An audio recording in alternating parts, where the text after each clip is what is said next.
दोस्तों नमस्कार। आपके अपने चैनल घटना चक्र नॉलेज पर आप सभी लोगों का बहुत बहुत स्वागत है इस आधुनिक भारत की क्लास में, जिसमें हम घटना चक्र पूर्वावलोकन के पिछले वर्षों में पूछे हुए प्रश्नों पर चर्चा करते हैं। और आज का टॉपिक है हमारा कैबिनेट मिशन, संविधान सभा और संविधान सभा 1946 और अंतरिम सरकार का गठन। तो इन तीन टॉपिकों पर यहाँ पर चर्चा करनी है। और यहाँ पर आज 40 महत्वपूर्ण एमसीक्यू लेकर आए हैं और क्लास नंबर हमारी 37 है। तो चलते हैं, यह क्लास सभी एग्ज़ाम के लिए महत्वपूर्ण है। और अभी तक जिसने भी पिछली क्लासों को नहीं देखा है वह चैनल पर जाकर इसकी प्लेलिस्ट बनी हुई है, वहाँ से इन सभी क्लासों को देख सकते हैं। तो चलते हैं, आज के सेशन को शुरुआत करते हैं। और प्लीज़ सभी लोग अंत तक इस क्लास को देखना, क्योंकि यह बहुत ही महत्वपूर्ण क्लास है, स्किप मत करिएगा। देखते हैं पहला क्वेश्चन, कैबिनेट मिशन की अध्यक्षता किसके द्वारा की गई?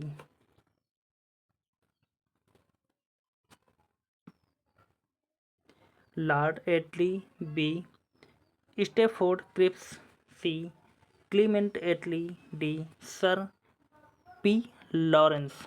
इन चारों ऑप्शनों में से इसका राइट आंसर यहाँ पर देखें तो हो जाएगा हमारा इन चारों ऑप्शनों में से सही उत्तर डी सर पी लॉरेंस। आगे बढ़ते हैं, अगला प्रश्न या इसकी महत्वपूर्ण व्याख्या को देखेंगे, जैसे कि दिया गया है। ब्रिटेन में 26 जुलाई 1945 को एटली के नेतृत्व में ब्रिटिश मंत्रिमंडल ने सत्ता ग्रहण की। नौसेना विद्रोह के बाद 19 फरवरी 1946 को द्वितीय विश्व युद्ध के बाद भारत सचिव लॉर्ड पैथिक लॉरेंस ने भारत में संवैधानिक सुधारों के लिए एक शिष्टमंडल भेजने का निर्णय लिया। कैबिनेट मिशन 2024 मार्च 1946 को दिल्ली आया। इसके अध्यक्ष भारत मंत्री लॉर्ड पैथिक लॉरेंस थे तथा अन्य दो सदस्य स्टैफोर्ड क्रिप्स तथा एवी अलेक्जेंडर थे। आगे बढ़ते हैं और देखते हैं अगले प्रश्न की तरफ। अगला प्रश्न है, 1946 के कैबिनेट मिशन का नेतृत्व किया गया था किसके द्वारा? ए सर पैथिक लॉरेंस द्वारा, बी लॉर्ड लिनलिथगो द्वारा, सी लॉर्ड वेवेल द्वारा, डी सर जॉन साइमन द्वारा। तो यहाँ पर इन चारों ऑप्शनों में से इसका सही उत्तर बताएं, क्या हो जाएगा?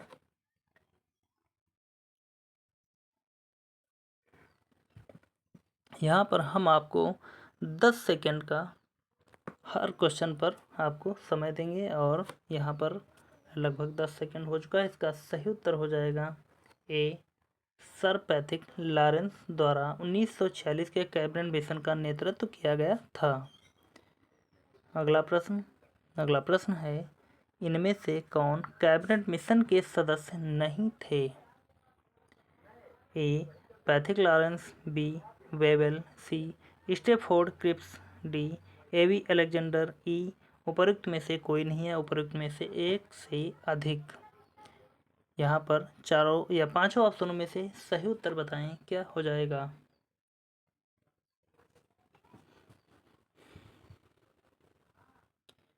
इनमें से यहाँ पर राइट आंसर अगर देखें तो हो जाएगा हमारा वेवेल। इनमें से कैबिनेट मिशन के सदस्य नहीं थे। बाकी कौन कौन से थे? Pethick Lawrence, Stafford Cripps, Alexander AV. इन तीनों को अभी हमने बताया कि यह कैबिनेट मिशन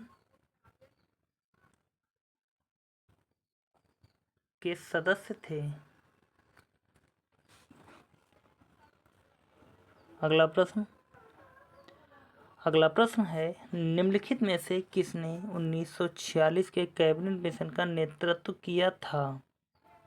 ए Hugh Gaitskell, B sir John Simon, sir Pethick Lawrence, D उपरोक्त में से कोई नहीं।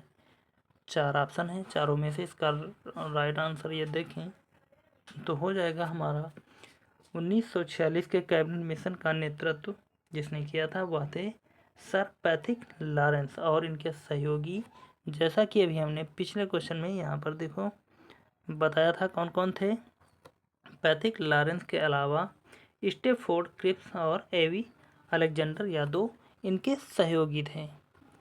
आगे बढ़ते हैं और देखते हैं अगला प्रश्न। द्वितीय विश्व युद्ध के बाद 1946 में से कौन भारत आया था? A Cripps mission, B cabinet mission, C Wavell योजना, डी साइमन कमीशन।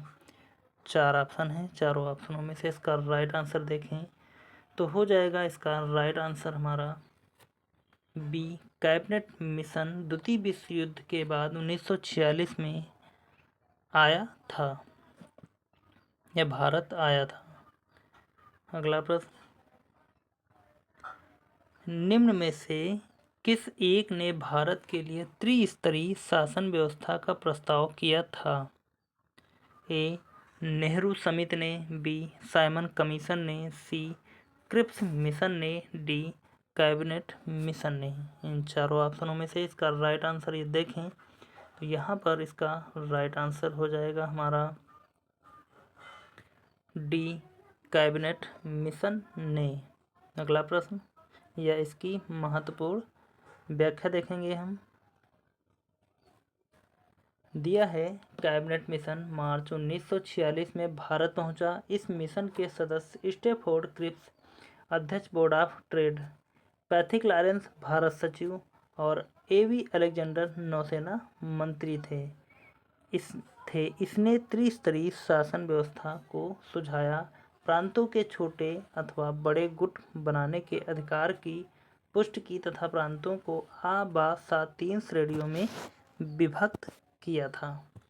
आगे बढ़ते हैं, अगला प्रश्न देखते हैं। अगला प्रश्न है, निम्नलिखित में से कौन एक कैबिनेट मिशन का सदस्य नहीं था? A Pethick Lawrence, B John Simon, C Stafford Cripps, D AB Alexander. तो यह बहुत ही आसान सा प्रश्न हो गया है। आप हमें कमेंट में कमेंट करके ज़रूर इसका उत्तर बताएं। हम यह क्वेश्चन आपके लिए होमवर्क के लिए देते हैं। चलते हैं, बढ़ेंगे अगले क्वेश्चन की तरफ। और 8 नंबर क्वेश्चन होमवर्क आप यहाँ पर देख लें।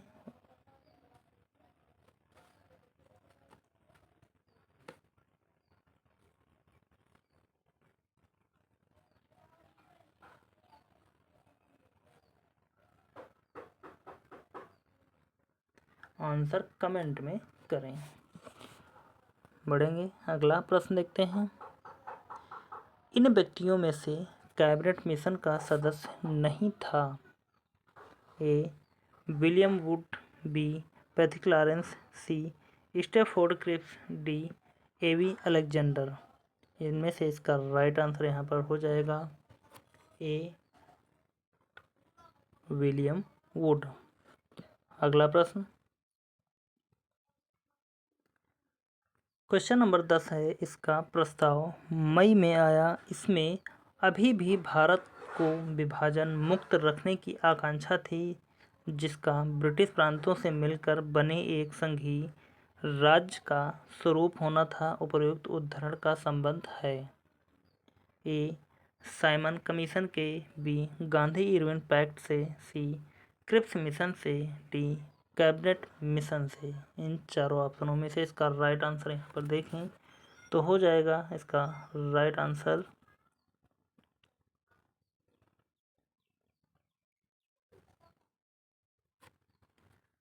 D cabinet mission.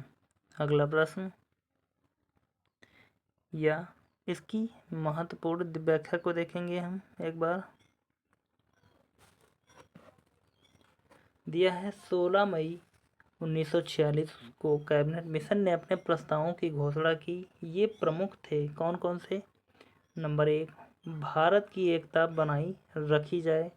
नंबर 2 मुस्लिम लीग की पाकिस्तान की मांग ठुकरा दी जाए। नंबर 3 भारत एक संघ होगा जिसमें ब्रिटिश प्रांत तथा देशी रियासतें शामिल होगी। नंबर 4 संविधान निर्मात्री संस्था या संविधान सभा का गठन प्रांतीय विधानसभाओं तथा देशी रियासतों के प्रतिनिधियों द्वारा किया जाए।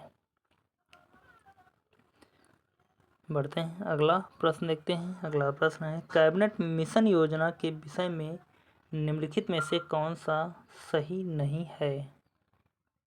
ए, प्रांतीय समूहीकरण। बी, भारतीय सदस्यों वाला अंतरिम मंत्रिमंडल। सी, पाकिस्तान की स्वीकृति। डी, संविधान निर्माण का अधिकार। इनमें से इसका सही उत्तर बताएं।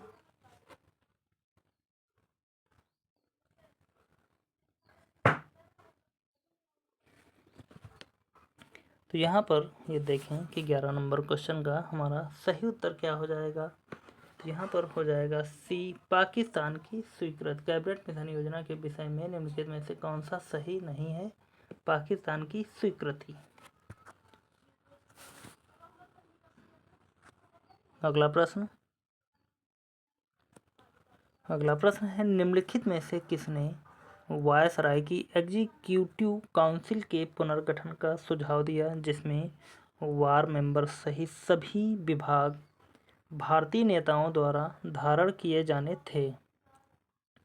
ए, साइमन कमीशन 1927। बी, शिमला सम्मेलन 1945। सी, क्रिप्स प्रस्ताव 1940। डी, कैबिनेट मिशन योजना 1946। तो पूछ रहा है कि निम्नलिखित में से किसने वायसराय की एग्जीक्यूटिव काउंसिल के पुनर्गठन का सुझाव दिया, जिसमें वार मेंबर सहित सभी विभाग भारतीय नेताओं द्वारा धारण किए जाने थे? तो इसका राइट आंसर हो जाएगा हमारा कैबिनेट मिशन योजना 1946। आगे बढ़ते हैं, अगला प्रश्न।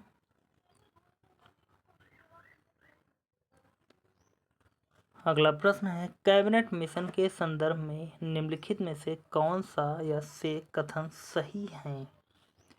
3 कथन दिए गए हैं और कोड के माध्यम से इसका सही उत्तर बताना है। चलते हैं, देखते हैं। पहला कथन क्या कह रहा है? इसने एक संघीय सरकार के लिए सिफारिश की। तो पहला हमारा बिल्कुल सही कि इसने एक संघीय सरकार की सिफारिश की थी। अगला देखते हैं, नंबर 2, इसने भारतीय न्यायालयों की शक्तियों का विस्तार किया। तो यह दूसरा तो हमारा गलत हो जाएगा, क्योंकि इसने भारतीय न्यायालयों की शक्तियों का विस्तार नहीं किया था। तीसरा देखते हैं, इसने आईसीएस में और अधिक भारतीयों के लिए उपबंध किए। तो यह भी गलत है, इसने आईसीएस में और अधिक भारतीयों के लिए उपबंध नहीं किए थे। इस प्रकार यहाँ पर दूसरा और तीसरा गलत है, तो दूसरा और तीसरा जहाँ पर हो वहाँ हम काट देंगे। पहला सही है, तो हमारा ए वाला राइट आंसर हो जाएगा। आगे बढ़ जाएंगे, अगला प्रश्न या इसकी व्याख्या देखेंगे। सबसे पहले हम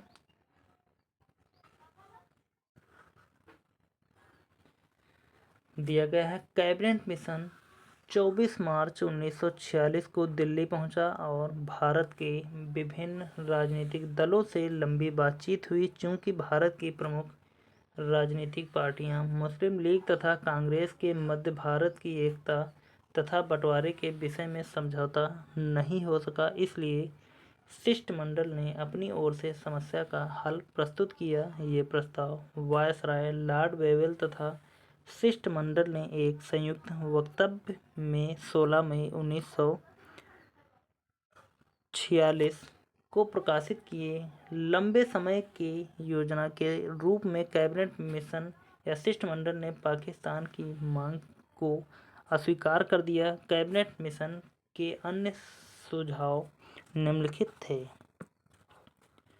आगे बढ़ते हैं और देखते हैं अगले प्रश्न की तरफ या इसके महत्वपूर्ण जो पॉइंट्स दिए गए हैं उन पर चर्चा कर लेते हैं। सबसे पहले हम जैसे कि दिया गया है, पहला पॉइंट, भारत ने ब्रिटिश भारत तथा रियासतों का एक मिला जुला संघ होना चाहिए जो विदेशी मामले, रक्षा तथा संचार साधनों की देखभाल करे और अनेक या उनके लिए कर लगा सके। दूसरा पॉइंट देखते हैं क्या कह रहा है। संघ की कार्यकारिणी और विधानमंडल में ब्रिटिश भारत और रियासतों के प्रतिनिधि होने चाहिए। नंबर 3 पॉइंट देखते हैं। प्रांतों को केंद्रीय विषयों को छोड़कर शेष सभी मामलों में पूर्ण स्वायत्तता प्राप्त हो और शेष शक्तियाँ उन्हीं के पास हों। आगे बढ़ते हैं और अगला पॉइंट देखते हैं। अगला पॉइंट दिया गया है नंबर 4, प्रांतों को छोटे अथवा बड़े गुट बनाने का अधिकार हो। इन गुटों के क्या अधिकार होंगे, इसका निर्णय वे स्वयं करेंगे। नंबर 5 देखते हैं। इसमें प्रांतों को 3 वर्ग आ, बा तथा सा में बांटने की बात कही गई। हिंदू बहुसंख्यक प्रांत मद्रास, बम्बई मध्य प्रांत, संयुक्त प्रांत बिहार, उड़ीसा वर्ग आ में होंगे। उत्तर पश्चिम के मुस्लिम बहुसंख्यक प्रांत पंजाब सीमा प्रांत तथा सिंध वर्ग बा में होंगे तथा वर्ग सा में बंगाल तथा असम होंगे। अगले प्रश्न की तरफ बढ़ेंगे। अगला प्रश्न है, कैबिनेट मिशन में या कैबिनेट मिशन भारत में आया कब आया था, किस तारीख को आया था, यह देखेंगे हम चारों ऑप्शनों के माध्यम से। ए फरवरी 1942, बी मार्च 1942, सी अप्रैल 1942, डी मई 1942। ई उपर्युक्त में से कोई नहीं है, उपर्युक्त में से एक से अधिक। इन चारों में से इसका या पांचों में से इसका सही उत्तर बताना है। तो यहाँ पर इसका सही उत्तर हो जाएगा हमारा ई, कैबिनेट मिशन भारत आया। इन चारों में से कोई नहीं है, पांचवा उपर्युक्त में से कोई नहीं है, एक से अधिक। यहाँ पर गलत क्यों हुई यह चारों, ई वाला ऑप्शन क्यों चुनना पड़ा, क्योंकि यहाँ पर 1942 दिया गया है, इसलिए यह चारों ऑप्शन कट गए, ई वाला ऑप्शन चुनना पड़ा। सही डेट क्या है, 24 मार्च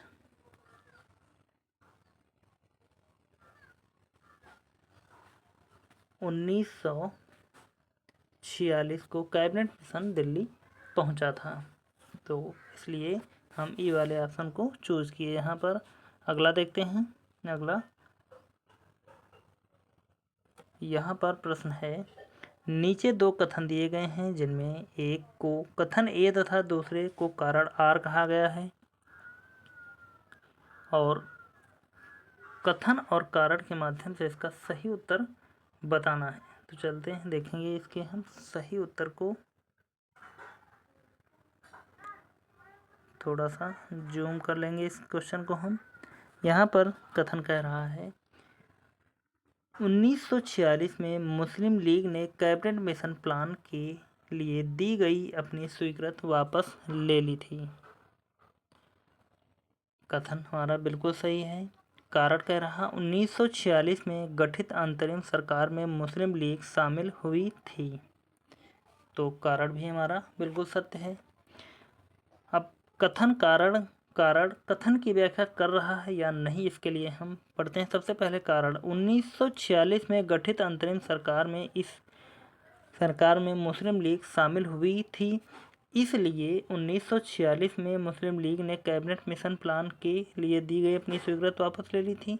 तो कारण इसकी व्याख्या नहीं कर रहा है, इसलिए हम पहला वाला तो हमारा कट हो जाए, क्योंकि पहला कह रहा है कथन ए तथा कारण आर दोनों सही हैं तथा कारण आर ए की सही व्याख्या है, तो पहला गलत हो जाएगा। दूसरा देखते हैं। दूसरा कह रहा है कथन ए तथा कारण आर दोनों सही हैं परंतु कारण आर कथन ए की व्याख्या नहीं है, तो यहाँ पर बी वाला राइट आंसर हो जाएगा और आगे बढ़ने की आवश्यकता नहीं पड़ेगी। बढ़ते हैं और देखेंगे अगले प्रश्न की तरफ। अगला प्रश्न है, कांग्रेस के निम्नलिखित नेताओं में से कौन एक कैबिनेट मिशन योजना के पक्ष में पूरी तरह से था। ए महात्मा गांधी, बी जवाहरलाल नेहरू। इन दोनों ऑप्शनों में से इसका सही उत्तर बताना है, तो यहाँ पर इसका राइट आंसर हो जाएगा बी जवाहरलाल नेहरू। अगला प्रश्न या इसकी महत्वपूर्ण व्याख्या, जैसा कि दिया गया है, कैबिनेट मिशन योजना के पक्ष में गांधी जी पूरी तरह से थे। इस योजना के संदर्भ में गांधी जी ने कहा, यह योजना उस समय की परिस्थितियों के परिप्रेक्ष्य में सबसे उत्कृष्ट योजना थी, जिसमें ऐसे बीज थे जिनसे दुख की मारी भारत भूमि यातना से मुक्त हो सकती थी। आगे बढ़ते हैं और देखते हैं अगला प्रश्न। अगला प्रश्न है, वह कौन सा कांग्रेस अध्यक्ष था जिसने क्रिप्स मिशन व लॉर्ड वेवेल दोनों से वार्ताएं की? ए. अबुल कलाम आज़ाद, बी. जवाहरलाल नेहरू, सी. जे.बी. कृपलानी, डी. सी. राजगोपालाचारी। इन चारों ऑप्शनों में से इसका राइट आंसर देखें तो यहाँ पर इसका राइट आंसर हो जाएगा ए. अबुल कलाम आज़ाद। थोड़ी सी इसकी व्याख्या देखेंगे हम। अबुल कलाम आज़ाद वर्ष 1940 से 1946 तक कांग्रेस अध्यक्ष रहे। उन्होंने क्रिप्स मिशन 1942 में तथा लॉर्ड वेवेल 1945 में दोनों से वार्ताएं की। अगला प्रश्न देखते हैं। अगला प्रश्न है, कैबिनेट मिशन के भारत आगमन के समय भारतीय राष्ट्रीय कांग्रेस का अध्यक्ष कौन था? A. Jawaharlal Nehru, B. JB. Kripalani, C. Maulana Abul Kalam Azad, D. Sarojini Naidu. इन चारों ऑप्शनों में से सही उत्तर यहाँ पर देखें तो हो जाएगा हमारा सी. मौलाना अबुल कलाम आज़ाद। आगे बढ़ते हैं अगले प्रश्न की तरफ या इसकी व्याख्या देखेंगे। यहाँ पर दिया है, मौलाना अबुल कलाम आज़ाद कैबिनेट मिशन के भारत के आगमन के समय भारतीय राष्ट्रीय कांग्रेस के अध्यक्ष थे। श्री आज़ाद को मिशन के साथ विचार विमर्श करने हेतु कांग्रेस कार्य समिति ने पूर्ण अधिकार दे रखा था। 6 अप्रैल 1946 को उन्होंने सर्वप्रथम कैबिनेट मिशन के सदस्यों से मुलाकात की। बढ़ते हैं अगले टॉपिक की तरफ और अगला टॉपिक है हमारा संविधान सभा 1946। हम यहाँ पर देखेंगे इससे संबंधित अब तक के जो प्रश्न बने हैं उन पर चर्चा करते हैं। दिया गया है जैसा कि पहला प्रश्न, स्वतंत्र भारत के लिए संविधान की रचना हेतु संविधान सभा का विचार निम्न में से सर्वप्रथम किसने प्रस्तुत किया था? 2 ऑप्शन है यहाँ पर, स्वराज पार्टी ने 1935 में, बी. कांग्रेस पार्टी ने 1936 में। इन दोनों ऑप्शनों में से इसका राइट आंसर यहाँ पर देखना है। यहाँ पर हो जाएगा कांग्रेस पार्टी ने 1936 में। व्याख्या देखेंगे यहाँ पर इसकी हम। जैसे कि दिया गया है, संविधान सभा के सिद्धांत का सर्वप्रथम दर्शन 1895 ईस्वी के स्वराज विधेयक में होता है, जिसे तिलक के निर्देशन में तैयार किया गया था। 20वीं सदी में इस विचार की ओर सर्वप्रथम संकेत महात्मा गांधी ने किया, जब उन्होंने वर्ष 1922 में अपने विचार व्यक्त करते हुए कहा कि भारतीय संविधान भारतीयों की इच्छा अनुसार ही होगा। वर्ष 1924 में मोतीलाल नेहरू ने ब्रिटिश सरकार के सम्मुख संविधान सभा के निर्माण की मांग प्रस्तुत की। इसके बाद औपचारिक रूप से संविधान सभा के विचार का प्रतिपादन M.N. राय ने किया और इस विचार को मूर्त रूप देने का कार्य पंडित जवाहरलाल नेहरू ने किया। इसके बाद दिसंबर 1936 के कांग्रेस के फैजपुर अधिवेशन में संविधान सभा के अर्थ तथा महत्व की व्याख्या की गई। उल्लेखनीय है कि विकल्प में यदि स्वराज पार्टी ने वर्ष 1934 में होता तो यही विकल्प सत्य होता, क्योंकि वर्ष 1934 में रांची में गठित स्वराज पार्टी ने संविधान सभा के गठन की मांग सर्वप्रथम की थी। आगे बढ़ेंगे और देखते हैं यहाँ पर अगला क्वेश्चन दिया गया है, संविधान सभा जिसने भारतीय संविधान का निर्माण किया का गठन किया गया था? ए. इंडियन इंडिपेंडेंस एक्ट के अंतर्गत, B. Government of India act 1935 के अंतर्गत, सी. महारानी की घोषणा के अंतर्गत, डी. कैबिनेट मिशन प्लान के अंतर्गत। इन चारों ऑप्शनों में से इसका राइट आंसर यहाँ पर देखें तो हो जाएगा इसका right answer D, cabinet mission plan के अंतर्गत। बढ़ते हैं अगले प्रश्न की तरफ, या यहाँ पर देखेंगे सबसे पहले हम इसकी व्याख्या, उसके बाद में हम अगले प्रश्न की तरफ बढ़ेंगे जैसा कि दिया गया है। देखते हैं यहाँ पर दोबारा हम देख लेंगे तो यहाँ पर थोड़ी सी मिस्टेक हुई थी। देखते हैं कैबिनेट मिशन प्लान के अंतर्गत, कैबिनेट मिशन प्लान के अंतर्गत संविधान सभा का गठन किया गया। भारत में कैबिनेट मिशन 24 मार्च 1946 को नई दिल्ली आया। इसमें ब्रिटिश कैबिनेट के 3 मंत्री Lord Pethick Lawrence, Lord A.V.. Alexander एवं सर स्टैफोर्ड क्रिप्स सम्मिलित थे।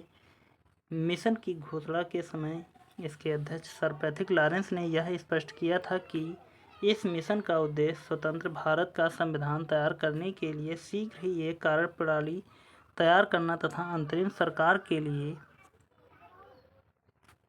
आवश्यक प्रबंध करना था। मिशन के प्रस्तावों के अनुसार संविधान सभा का गठन प्रांतीय विधानसभाओं तथा देशी रियासतों के प्रतिनिधियों के द्वारा किया जाना था। आगे बढ़ते हैं, देखते हैं अगला प्रश्न दिया गया है, निम्नलिखित में से किस एक ने भारत के लिए संविधान सभा के गठन का विचार दिया? A. Simon commission, B. Rajaji formula, B. C. Cabinet mission योजना, डी. वेवेल योजना। इन चारों ऑप्शनों में से इसका राइट आंसर यहाँ पर देखें तो हो जाएगा इसका right answer C, cabinet mission योजना। बढ़ते हैं अगले प्रश्न की तरफ। अगला प्रश्न है, कैबिनेट मिशन योजना के अंतर्गत संविधान निर्मात्री परिषद में प्रत्येक प्रांत को आवंटित सदस्य संख्या निर्धारित करने के लिए एक प्रतिनिधि कितनी जनसंख्या के अनुपात में था? ए. 8 लाख व्यक्ति, बी. 10 लाख व्यक्ति, सी. 11 लाख व्यक्ति, डी. 12 लाख व्यक्ति। इन चारों ऑप्शनों में से इसका राइट आंसर यहाँ पर देखें तो हो जाएगा इसका राइट आंसर बी, 10 लाख व्यक्ति। व्याख्या है यहाँ पर, कैबिनेट मिशन योजना के तहत यह व्यवस्था थी कि संविधान सभा के निर्माण के लिए प्रत्येक प्रांत को 10 लाख लोगों के प्रति एक प्रतिनिधि के अनुपात में जनसंख्या के सांप्रदायिक आधार पर स्थान दिए जाएंगे। मतदाताओं के केवल 3 वर्ग माने गए, आम, मुस्लिम एवं सिख केवल पंजाब में।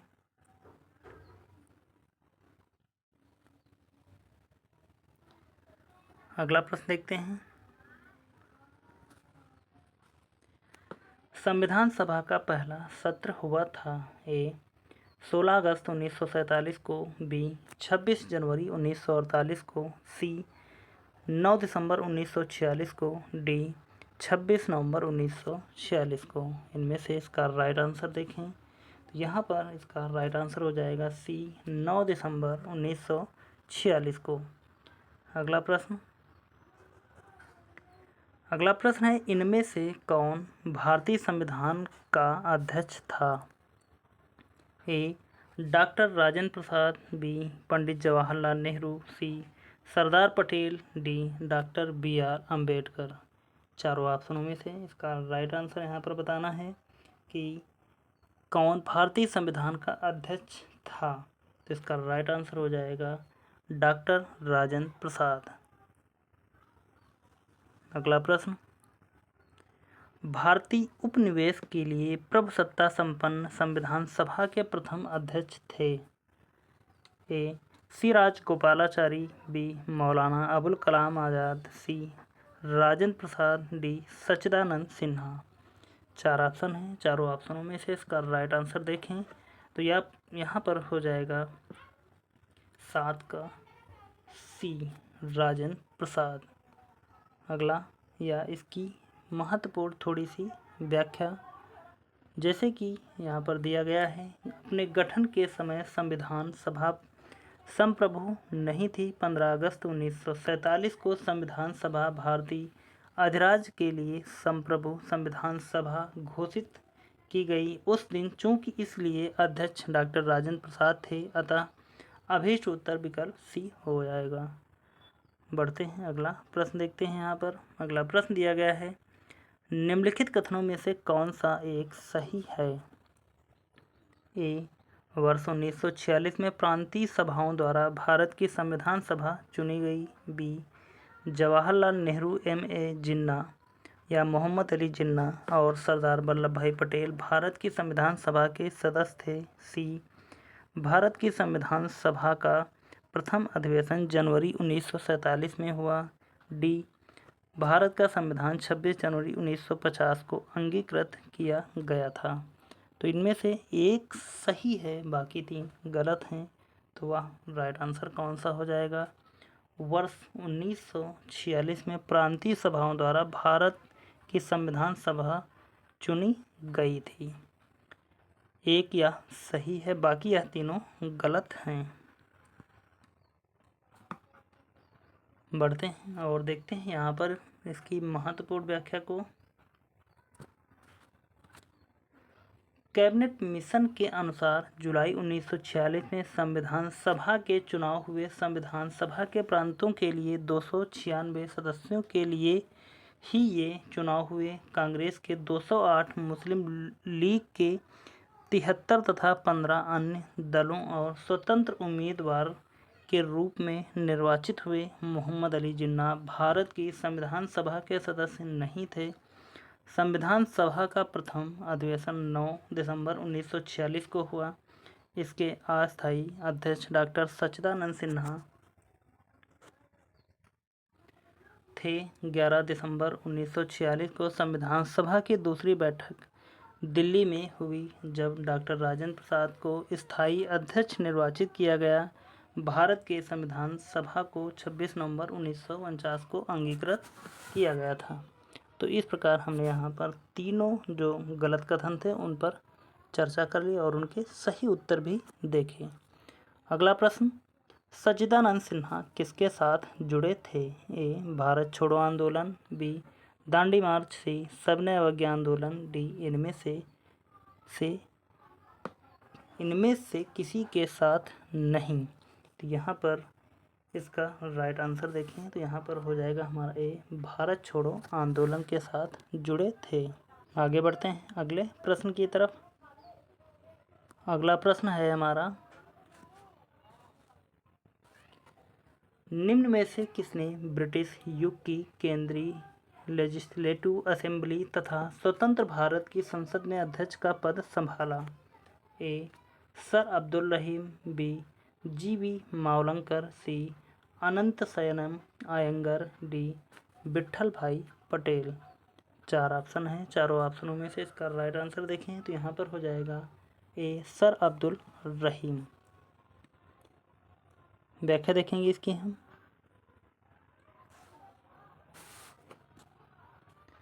दिया गया है, ब्रिटिश युग की केंद्रीय लेजिस्लेटिव असेंबली तथा स्वतंत्र भारत की संसद में अध्यक्ष की पद G.V. मावलंकर ने संभाला। ब्रिटिश युग में मावलंकर वर्ष 1946 से 14 अगस्त 1947 तक केंद्रीय लेजिस्लेटिव असेंबली के अध्यक्ष रहे एवं भारत के स्वतंत्र होने के बाद लोकसभा के प्रथम अध्यक्ष के रूप में वर्ष 1952 से 1956 तक रहे। वे वर्ष 1937 से 1946 के दौरान बम्बई प्रांत की लेजिस्लेटिव असेंबली के अध्यक्ष भी रहे थे।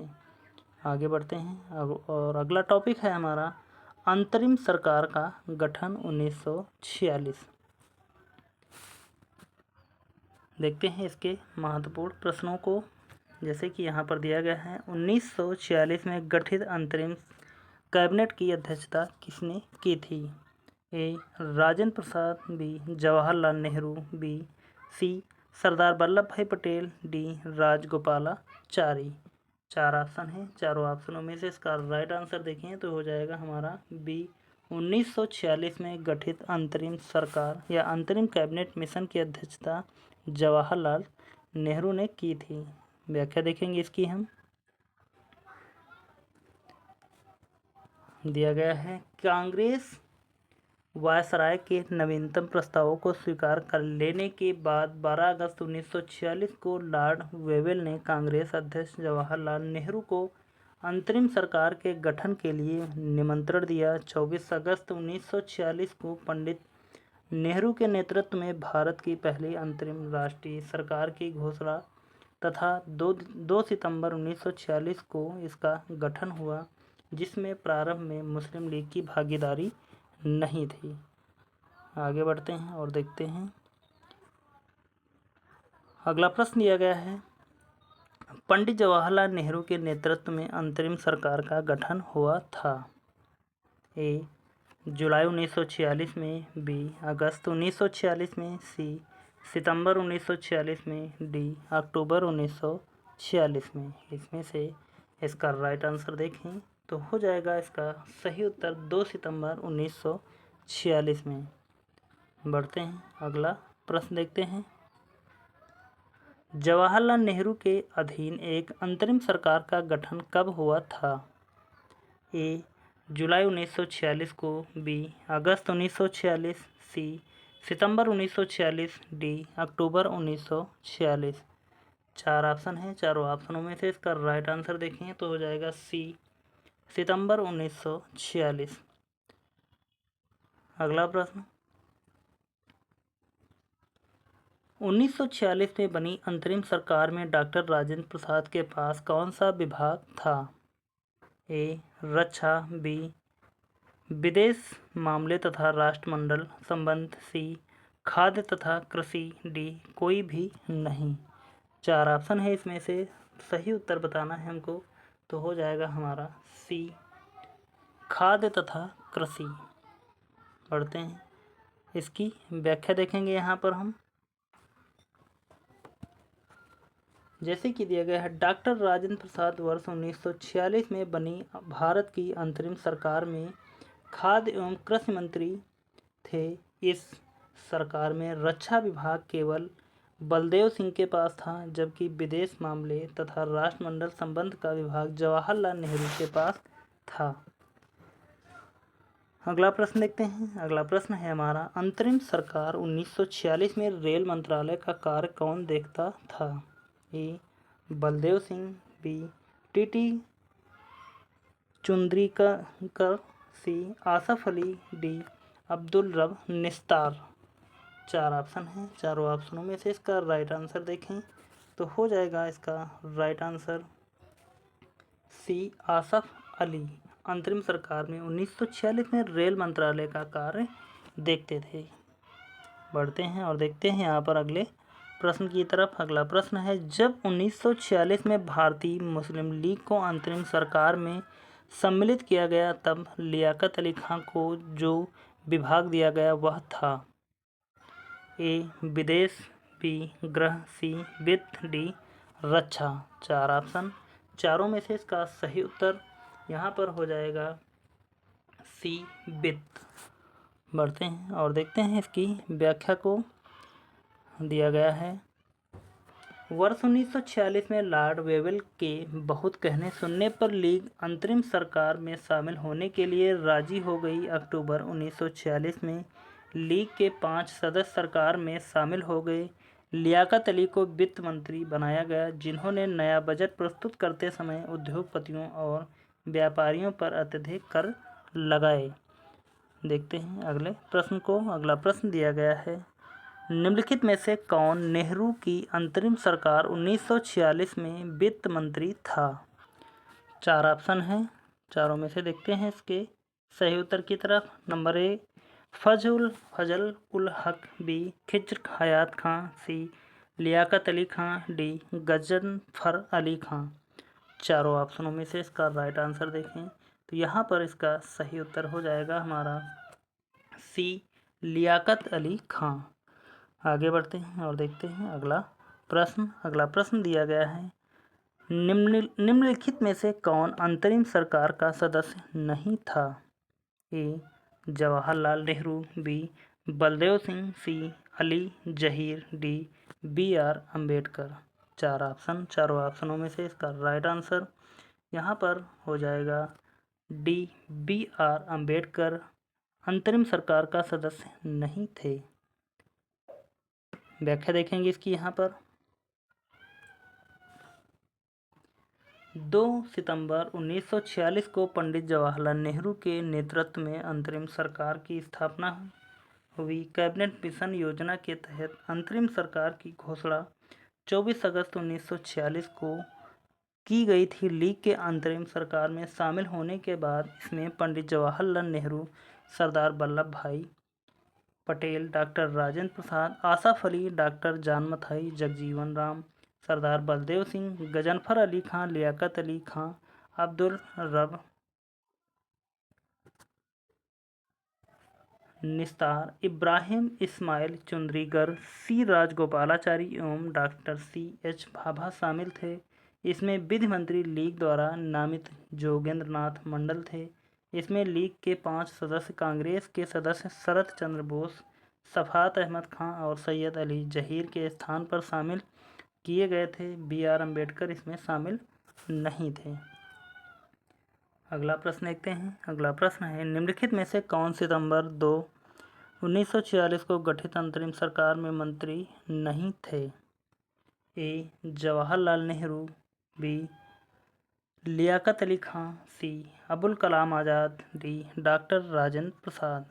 चारों ऑप्शनों में से इसका राइट आंसर देखें तो यहाँ पर इसका राइट आंसर हो जाएगा ए. जवाहरलाल नेहरू। व्याख्या देखेंगे इसकी हम। जैसा कि दिया गया है, 2 सितंबर 1946 को गठित अंतरिम सरकार में अबुल कलाम आज़ाद मंत्री नहीं थे। इस सरकार में शामिल होने वाले 12 कांग्रेस मंत्री थे। पंडित जवाहरलाल नेहरू, सरदार वल्लभ भाई पटेल, डॉक्टर राजेंद्र प्रसाद, अरोड़ा आसफ अली, राजगोपालाचारी, शरत चंद्र बोस, डॉक्टर जान मथाई, सरदार बलदेव सिंह, शराफत अली या सर शफात अहमद खां, जगजीवन राम, सैयद अली जहीर और C.S. भाभा। हालांकि 2 सितंबर 1946 को गठित अंतरिम सरकार में लियाकत अली और प्रारंभ में शामिल नहीं थे। लियाकत अली सहित 5 सदस्यों को 26 अक्टूबर 1946 को सरकार में मंत्री बनाया गया, जिसके कारण 3 कांग्रेसी सदस्यों सैयद अली जहीर, शरत चंद्र बोस तथा शरत या शफात अहमद को हटाना पड़ा। आगे बढ़ते हैं और अगला क्वेश्चन देखते हैं। 1946 के चुनाव के पश्चात मुस्लिम लीग ने किस प्रांत में अपनी सरकार बनाई? ए. बंगाल, बी. उत्तर पश्चिम सीमा प्रांत, सी. पंजाब, डी. बिहार। चारों ऑप्शनों में से इसका राइट आंसर देखें तो यहाँ पर इसका राइट आंसर हो जाएगा ए. बंगाल। बढ़ते हैं अगले प्रश्न से पहले इसकी व्याख्या देखेंगे हम। जैसे कि दिया गया है, बंगाल में M.A.K. फजलुल हक के नेतृत्व में कृषक प्रजा पार्टी तथा मुस्लिम लीग की गठबंधन सरकार वर्ष 1946 के चुनाव में सत्ता में आई, किंतु बाद में मुस्लिम लीग का मंत्रिमंडल गठित हुआ जो 14 अगस्त 1947 तक सत्ता में रहा। इसके प्रधानमंत्री H.S. सुहरावर्दी थे। आगे बढ़ते हैं और यहाँ पर देखेंगे हम इसके महत्वपूर्ण अगले क्वेश्चन को जो दिया गया है। निम्नलिखित में से कौन सी तिथि मुस्लिम लीग ने सीधी कार्यवाही दिवस हेतु सुनिश्चित की थी? ए. 13 अगस्त 1946, बी. 14 अगस्त 1946, सी. 15 अगस्त 1946, डी. 16 अगस्त 1946। 4 ऑप्शन हैं। चारों ऑप्शनों में से इसका राइट आंसर देखें तो यहाँ पर सही उत्तर हो जाएगा डी। और देखेंगे हम इसकी महत्वपूर्ण व्याख्या को जो दिया गया है। 16 अगस्त 1946 की तिथि मुस्लिम लीग द्वारा सीधी कार्यवाही दिवस हेतु सुनिश्चित की गई थी। वायसराय के अंतरिम सरकार के फैसले को नामंजूर करते हुए मुस्लिम लीग ने स्वतंत्र एवं संपूर्ण प्रभुता संपन्न पाकिस्तान राज्य की स्थापना की मांग की। उक्त तिथि को दंगे फैलाना एवं आतंक का माहौल बनाकर यह प्रदर्शित करना था कि हिंदू और मुसलमान एक साथ नहीं रह सकते। इस कार्यवाही में नोआखाली दंगे का प्रमुख केंद्र रहा। तो यहाँ पर इस टॉपिक से जितने प्रश्न बने थे वह भी हमने चर्चा की, और इस प्रकार तीनों टॉपिक आज के हमारे कंप्लीट होते हैं, जैसे कि कैबिनेट मिशन योजना, संविधान सभा 1946 और अंतरिम सरकार का गठन। तो उम्मीद करता हूँ कि आप सभी लोगों ने इस क्लास को शुरू से लेकर अंत तक देखा होगा, और आपको यह क्लास कैसी लगी है आप हमें कमेंट में कमेंट करके ज़रूर बताएं। और साथ में चैनल को सब्सक्राइब नहीं किया तो प्लीज़ सभी लोग चैनल को सब्सक्राइब करें और ज़्यादा से ज़्यादा लोगों तक इस क्लास को शेयर करें। और इसके अतिरिक्त यदि पिछली क्लासों को नहीं देखा है या अन्य सब्जेक्ट की जो क्लासें रोज़ पढ़ाई जा रही या पहले पढ़ा दी जा चुकी हैं उनकी प्लेलिस्ट बनी हुई है, वहाँ पर आप उन क्लासों को प्लेलिस्ट के माध्यम से देखकर अपनी तैयारी को और मजबूत कर सकते हैं। तो चलते हैं, मिलेंगे अगली क्लास में, तब तक के लिए धन्यवाद। जय हिंद, आपका समय शुभ हो।